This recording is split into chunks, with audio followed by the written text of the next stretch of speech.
Clarke, welcome to Paris. We did a superb conference yesterday about your book, and I wanted to ask you, because you mentioned that you didn't write it very quickly, to tell us about the saga of writing the book. Right. Okay. So first, thank you. I really enjoyed last night, and I do like Paris, and I like looking out at the they can't see it, the but window. We're looking at the Eiffel Tower on a nice sunny day here. Everyone can be jealous of that. It's beautiful.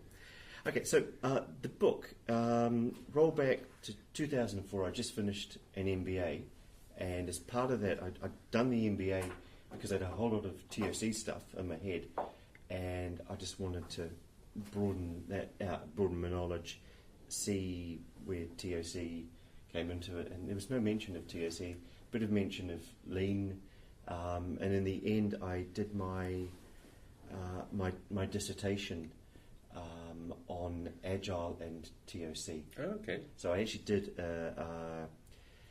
the dissertation contained my version of a current reality tree. And the analysis of what went wrong in projects, which is basically still kind of true.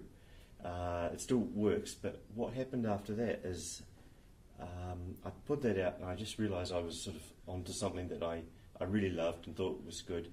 Agile was starting to warm up, and so I decided to turn that into a book, and I just thought, well, there's only one type of book you can really write. So I decided, sort of probably foolishly, to write a novel. And I thought, it'll take about 2 years. Well, sorry, for you it's obvious, and I think for me too, maybe why a novel rather than a textbook? Right. What inspired you? First off, I thought I couldn't possibly write a textbook because I wasn't good enough at writing. Which sounds silly, and I thought a novel must be easy because it's just telling stories. Right. And I learned so much from reading The Goal and all of Ali's books, and I just found it's just the story gets in your head and you live it. Not all business fiction is like that, but when it works really, really well because it lingers with you. Yeah.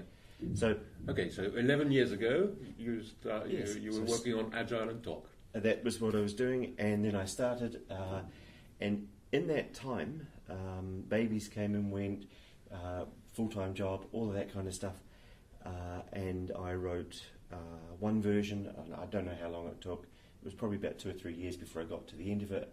I put that out to friends. They loved it, but they were the converted, so they didn't care about my writing style. I took that and I knew it needed a bit of work, did a bit of work, got a publisher. They came back and said it needs quite a lot of work.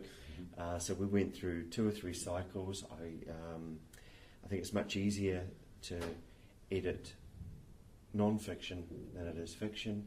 And all this time I was learning how to write better and better and better. And there was probably, behind that book, there's probably 3 or 4 full completed versions behind it. This one started out about 3 years ago as roughly 120,000 words.